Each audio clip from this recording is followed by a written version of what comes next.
കുംഭമേളയുമായി ബന്ധപ്പെടുത്തി പ്രയാഗ്രാജിലെയും ത്രിവേണി സംഗമത്തിലെയും ജലത്തിൻ്റെ ഗുണനിലവാരത്തെക്കുറിച്ച് റുവർ റാത്തയുടെ ഒരു വീഡിയോ ഞാൻ കാണുകയുണ്ടായി. ഹിന്ദിയിലുള്ള വീഡിയോ ആണ്. അദ്ദേഹം അതിനകത്ത് വളരെ സുവ്യക്തമായി ജലത്തിൻ്റെ ഗുണനിലവാരത്തെക്കുറിച്ച് പറയുന്നുണ്ട്. അതേസമയം കഴിഞ്ഞ ദിവസം ഡോക്ടർ അജയ് സോങ്കറിൻ്റെ പത്മശ്രീ ജേതാവായിട്ടുള്ള ശാസ്ത്രജ്ഞൻ കൂടിയായ ഡോക്ടർ അജയ് സോങ്കറിൻ്റെ മറ്റൊരു വീഡിയോ വന്നിട്ടുണ്ടായിരുന്നു. അജയ് സോങ്കറിൻ്റെ അഭിപ്രായ പ്രകാരം ഗംഗയിലെ ജലം ബാക്ടീരിയ ഫോഗുകളുടെ 1100ഓളം ബാക്ടീരിയ ഫോഗുകൾ ഉള്ളതുകൊണ്ട് ഗംഗയിലെ ജലം ഓട്ടോമാറ്റിക്കായി സ്വാഭാവികമായി ശുദ്ധീകരിക്കപ്പെടും മറ്റ് നദികളെ അപേക്ഷിച്ചെന്നുള്ള അജയ് സോങ്കറിൻ്റെ അഭിപ്രായം വന്നിട്ടുണ്ട്. അതുപോലെ തന്നെ ഞാൻ സൂചിപ്പിച്ച ഇദ്ദേഹത്തിൻ്റെ ജലം മോശമാണ് എന്നുള്ള മറ്റൊരു അഭിപ്രായം നമുക്ക് ഇന്ന് കാണുകയുണ്ടായി. പക്ഷേ വെള്ളത്തെക്കുറിച്ച് അറിയുമ്പോൾ ചില കാര്യങ്ങൾ ശ്രദ്ധിച്ചിരിക്കണം. എല്ലാവരും വെള്ളമെന്ന് പറയുമ്പോൾ, വെള്ളത്തിൻ്റെ ശുദ്ധിയെക്കുറിച്ച് സംസാരിക്കുമ്പോൾ, അല്ലെങ്കിൽ മലിനീകരണത്തെക്കുറിച്ച് പറയുമ്പോൾ കുടിവെള്ള സ്റ്റാൻഡേർഡിൽ നിന്നുകൊണ്ടാണ് എല്ലാറ്റിനെയും സംസാരിക്കുന്നത്. 3 തരത്തിലാണ് വെള്ളം അശുദ്ധമാകുന്നത്. ഒന്ന് ഫിസിക്കൽ മാറ്റേഴ്സ് അല്ലെങ്കിൽ ഭൗതികമായ ഘടകങ്ങൾ എന്ന് പറഞ്ഞാൽ വെള്ളത്തിനകത്ത് കമ്പി, തടി കഷ്ണം, ഇപ്പോൾ പ്രയാഗ്രാജിലാണെങ്കിൽ പൂവ്, അതുപോലെ വസ്ത്രങ്ങൾ, ഇവയെല്ലാം കിടക്കുന്നതാണ് ഫിസിക്കൽ മാറ്റേഴ്സ്. ഇങ്ങനെ ഏതെങ്കിലും ഫിസിക്കൽ മാറ്റർ വെള്ളത്തിൽ കിടന്നാൽ അത് ലയിച്ച് എടുക്കുന്ന ദിവസം വരെ അതിനകത്ത് മറ്റൊന്നും സംഭവിക്കാനില്ല. അതിനെ തട്ടി മാറ്റിയിട്ട് അത് കുളിക്കുകയൊക്കെ ചെയ്താന്ന് പറഞ്ഞാൽ യാതൊരു പ്രശ്നവുമില്ല. ഈവൻ കുടിച്ചാൽ പോലും വലിയ പ്രശ്നം. പക്ഷേ കുടിക്കാൻ തന്നെ ഫിസിക്കൽ മാറ്റർ കടന്ന് കിടക്കുന്നത് കുടിക്കാതിരിക്കുന്നതാണ് നല്ലത്. ഫിസിക്കൽ മാറ്റർ വെള്ളത്തെ അങ്ങനെ പെട്ടെന്ന് മലിനപ്പെടുത്തില്ല. അത് അഴുകി ചേർന്നാൽ മാത്രമേ, ദിവസങ്ങളെടുത്ത് മാത്രമേ ഒരു ഫിസിക്കൽ മാറ്റർ വെള്ളത്തെ ചീത്തയാക്കുകയുള്ളൂ അല്ലെങ്കിൽ മലിനമാക്കുകയുള്ളൂ. രണ്ടാമതാണ് രാസപരമായ വസ്തുക്കൾ. രാസപരമായ വസ്തുക്കൾക്ക് രാസഘടകങ്ങൾ തന്നെ ചേരണം. അങ്ങനെ രാസഘടകങ്ങൾ ഉണ്ടെങ്കിലാണ് ശരീരത്തിന് ചൊറിച്ചിലും മറ്റു കാര്യങ്ങളൊക്കെ വരുന്നത്. മൂന്നാമതാണ് ബയോളജിക്കൽ കണ്ടാമിനേഷൻ. അതാണ് ഈക്കോളി ബാക്ടീരിയ, കോളിഫോം ബാക്ടീരിയ ഒക്കെ വരുന്ന ബയോളജിക്കൽ കണ്ടാമിനേഷൻ. അങ്ങനെ ബയോളജിക്കൽ കണ്ടാമിനേഷൻ ഉണ്ടെങ്കിൽ വെള്ളം 20 മിനിറ്റ് ചൂടാക്കി കുടിച്ചാൽ അങ്ങനെ കണ്ടാമിനേഷൻ്റെ പ്രശ്നം വരുന്നില്ല. മാത്രമല്ല ആ വെള്ളം കുടിക്കാൻ അതിനു വേണ്ടി പാടില്ല. ഈക്കോളി ബാക്ടീരിയ, കോളിഫോം ബാക്ടീരിയ ഒരെണ്ണം പോലും വെള്ളത്തിൽ പാടില്ല എന്നാണ് പറയുന്നത്. എന്താണ് കുടിവെള്ള സ്റ്റാൻഡേർഡ് നമുക്ക് നോക്കാം. ഗംഗയിലെ വെള്ളം അല്ലെങ്കിൽ പ്രയാഗ്രാജിലെ വെള്ളം ആരും കുടിക്കാൻ നിരന്തരം ഉപയോഗിക്കുന്നില്ല. അതേസമയം കുളിക്കുന്നതിനും മറ്റാവശ്യങ്ങൾക്കുമാണ് ഉപയോഗിക്കുന്നത്. അപ്പോൾ കുളിക്കാൻ ഉപയോഗിക്കുന്ന വെള്ളത്തിൻ്റെ നിലവാരം മറ്റൊന്നാണ്, കുടിക്കാൻ ഉപയോഗിക്കുന്ന വെള്ളത്തിൻ്റെ നിലവാരം വേറൊന്നാണ്. കുടിക്കാൻ ഉപയോഗിക്കുന്ന വെള്ളത്തിൻ്റെ നിലവാരത്തിൻ്റെ ചില കണക്കുകൾ നാം അറിഞ്ഞിരിക്കുന്നത് നല്ലതാണ്. കുടിക്കാൻ ഉപയോഗിക്കുന്ന വെള്ളം ഇന്ത്യയിലാണ്, ലോകത്തിന് വിവിധ രാജ്യങ്ങളിൽ വിവിധ തോതിലാണ് മാനദണ്ഡം നിശ്ചയിക്കപ്പെട്ടിരിക്കുന്നത്. അവിടുത്തെ ഗവൺമെൻറ്റുകൾ അതാത് രാജ്യത്തിലെ വെള്ളത്തിൻ്റെ ഗുണനിലവാരവും മറ്റു നിരവധി ഘടകങ്ങൾ മനസ്സിലാക്കിയിട്ടാണ് കുടിവെള്ളത്തിൻ്റെ സ്രോതസ്സിന് എന്തായിരിക്കണം വിവിധ ഘടകങ്ങളുടെ മാനദണ്ഡമെന്ന് നിശ്ചയിക്കപ്പെടുന്നത്. ആ നിലയിൽ ഭാരതത്തിൽ നിശ്ചയിച്ചിട്ടുള്ളത് കലക്കലിൻ്റെ ഉയർന്ന പരിധി 5 എന്ന യൂണിറ്റാണ്. അതേസമയം അത് 10 വരെ ആകാം.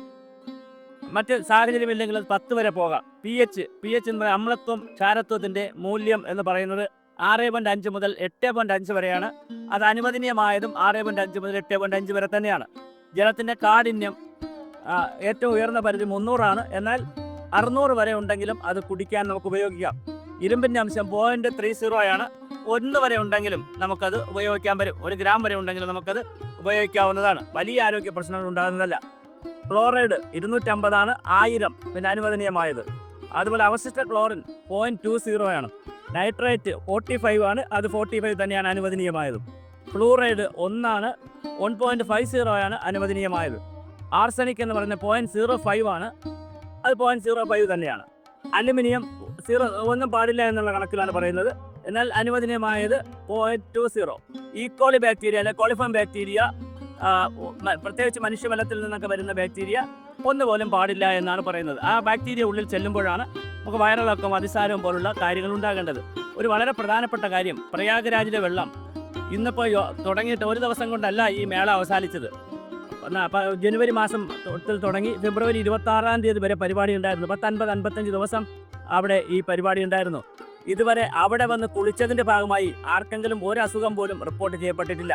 ഞാൻ സൂചിപ്പിച്ചതുപോലെ കെമിക്കലായ കണ്ടാമിനേഷൻസ് ധാരാളം വെള്ളത്തിൽ അടങ്ങിയാൽ മാത്രമേ ചൊറിച്ചിൽ പോലുള്ള രോഗങ്ങളും മറ്റും വരികയുള്ളൂ. അതേസമയം ബയോളജിക്കലായ കണ്ടാമിനേഷൻ ഉണ്ടെങ്കിൽ അത് കുടിച്ചാൽ മാത്രമേ പ്രയാസമുള്ളൂ. പിന്നെ ഫിസിക്കൽ കണ്ടാമിനേഷൻ, ഭൗതികമായ കണ്ടാമിനേഷനില്ല, ഭൗതിക വസ്തുക്കൾ കിടന്നാൽ അവയെ തട്ടിമാറ്റി കളഞ്ഞതിന് ശേഷം കുളിക്കുകയാണെങ്കിൽ അങ്ങനെ ശരീരത്തിനൊന്നും വരികയുമില്ല. നമ്മുടെ നദികളിലുമൊക്കെ ഈ ഫിസിക്കൽ മാറ്റർ അല്ലെങ്കിൽ ഭൗതിക വസ്തുക്കൾ പലതും കിടക്കുന്നുണ്ടാവും. അതെല്ലാം നമ്മൾ തട്ടിമാറ്റുകയോ ഒഴുക്കിക്കളയുകയോ ചെയ്തിട്ടാണ് പലപ്പോഴും കുളിക്കുന്നത്. അപ്പോൾ കുളിക്കുന്ന വെള്ളത്തിൻ്റെ അളവ് വേറെ, കുടിക്കുന്ന വെള്ളത്തിൻ്റെ അളവ് വേറെ. ഓരോ വെള്ളത്തിനും ഓരോ നിലവാരമാണുള്ളത്. അതേസമയം ഞാൻ ഈ കണ്ട ഹിന്ദി വീഡിയോയിലാണെങ്കിൽ അയാൾ BOD കുറിച്ച് പറയുന്നതാവട്ടെ, അതുപോലെ തന്നെ പിന്നെ മറ്റ് PH കുറിച്ച് എല്ലാം കുടിക്കുന്ന നിലവാരത്തിലേക്ക് ഉയർന്നിട്ടില്ല എന്ന് പറയുന്നത്. അങ്ങനെ കുടിക്കുന്ന നിലവാരത്തിലേക്ക് ഒരു നദിയിലെ വെള്ളവും കാണുകയില്ല. ലോകത്ത് ഒരു നദിയിലെ വെള്ളവും കുടിക്കുന്ന നിലവാരത്തിൽ ഉണ്ടാവില്ല. അതുകൊണ്ടാണ് നദികളിലെ വെള്ളം ഇപ്പോൾ കേരള വാട്ടർ അതോറിറ്റി ആയാലും ഭാരതത്തിലെ ഏത് വാട്ടർ സപ്ലൈ സിസ്റ്റം ആയാലും ലോകത്തിലുള്ള വാട്ടർ സപ്ലൈ സിസ്റ്റം ആയാലും അത് ക്ലോറിനേറ്റ് ചെയ്യുന്നതും അത് നന്നായി ശുദ്ധീകരിച്ച് കുടിവെള്ള സ്റ്റാൻഡേർഡിലേക്ക് കൊണ്ടുവന്ന് ആളുകൾക്ക് കുടിവെള്ളത്തിന് കൊടുക്കുന്നത്. അല്ലെങ്കിൽ പിന്നെ നദിയിലെ വെള്ളം അതുപോലെ അടിച്ച് ആളുകൾക്ക് കൊടുത്താൽ മതിയല്ലോ. ആ കലക്കൽ വെള്ളത്തെ നമ്മൾ ശുദ്ധീകരിച്ച് കൊടുക്കേണ്ട കാര്യമില്ല. അപ്പോൾ കുളിക്കുന്നതിനുള്ള വെള്ളം വേറെ, കുടിക്കുന്നതിനുള്ള വെള്ളം വേറെ. ഇനി മറ്റൊരു കാര്യം കൂടെ ഉണ്ട്. കുളിക്കുന്നതിനുള്ള വെള്ളം ആരെങ്കിലും ഈ അല്പം മലിനമായി പോയ വെള്ളത്തിൽ കുളിച്ചാൽ, ഏതെങ്കിലും തരത്തിൽ കണ്ടാമിനേഷൻ അല്ലെങ്കിൽ ഫിസിക്കൽ കണ്ടാമിനേഷൻ എന്തെങ്കിലും ഉള്ള വെള്ളത്തിൽ കുളിച്ചാൽ ഉടൻ തന്നെ അവർ താമസിക്കുന്ന സ്ഥലത്ത് പോയി മറ്റ് വെള്ളത്തിൽ കുളിച്ചു കഴിഞ്ഞാൽ, ശുദ്ധമായ വെള്ളത്തിൽ ബാത്റൂമിലെയോ മറ്റ് സ്ഥലത്തെയോ ഉള്ള വെള്ളം കുളിച്ചു കഴിഞ്ഞാൽ തീർച്ചയായും അത് ശരീരത്തിന് യാതൊരു കേടും ഉണ്ടാക്കുന്നതല്ല. അപ്പോൾ ഇത്തരത്തിൽ തെറ്റിദ്ധരിപ്പിക്കുന്ന വീഡിയോസ് ധാരാളം ഇടും. നമുക്ക് പല കാര്യങ്ങളും ശാസ്ത്രത്തിൻ്റെ സഹായമെന്ന് പറഞ്ഞിട്ട് നമുക്ക് വല്ലാതെ ആളുകളെ തെറ്റിദ്ധരിപ്പിച്ച് വീഡിയോസ് ചെയ്യാൻ പറ്റും. അപ്പോൾ ആ തരത്തിൽ കുടിവെള്ള യോഗ്യതയുടെ മാനദണ്ഡം എടുത്തുകൊണ്ട് കുളിക്കാനുള്ള വെള്ളത്തിൻ്റെ അളവ് നിശ്ചയിക്കുകയും അതിൻ്റെ മാനദണ്ഡം നിശ്ചയിക്കുകയും അങ്ങനെ പോയിട്ട് കുളിക്കാനുള്ള വെള്ളത്തിൻ്റെ മാനദണ്ഡം അനുസരിച്ച് കുടിവെള്ളത്തിൻ്റെ മാനദണ്ഡം വരണമെന്നൊക്കെ പറഞ്ഞ് ആകെ ഒരു അട്ടർ കൺഫ്യൂഷൻ ക്രിയേറ്റ് ചെയ്യുന്ന വീഡിയോസ് ധാരാളമായി വരുന്നുണ്ട്. അത്തരം കാര്യങ്ങളെ ജനങ്ങൾ മുഖവിലേക്ക് എടുക്കുമ്പോൾ വളരെ ശ്രദ്ധിക്കണം. ശാസ്ത്രത്തിൻ്റെ സഹായത്താൽ നമുക്ക് പലതും തിരിച്ചറിയാൻ പറ്റും. കുടിവെള്ളത്തിൻ്റെ സ്റ്റാൻഡേർഡ് വേറെയാണ്, അത് വേറെ രൂപത്തിലാണ് അതിൻ്റെ നിശ്ചയിച്ചിട്ടുള്ളത്. അത് ഞാൻ പറഞ്ഞതുപോലെ ഫിസിക്കൽ കണ്ടാമിനേഷൻ, ഭൗതികമായ മലിനീകരണം, അതുപോലെ തന്നെ രാസപരമായ മലിനീകരണം, കെമിക്കൽ കണ്ടാമിനേഷൻ, ബയോളജിക്കൽ കണ്ടാമിനേഷൻ, 3 തരത്തിലുള്ള വളരെ വ്യത്യസ്തമായ രീതിയിലുള്ള മലിനീകരണ സാധ്യതകളാണുള്ളത്. കുളത്തിലെയോ ആറ്റിലെയോ നദികളിലെയോ വെള്ളത്തെ സംബന്ധിച്ചിടത്തോളം ഈ കുടിവെള്ള സ്റ്റാൻഡേർഡിൻ്റെ ഒരു പാരാമീറ്ററും ബാധകമല്ല. അത് മറ്റൊരു തരത്തിലാണ്.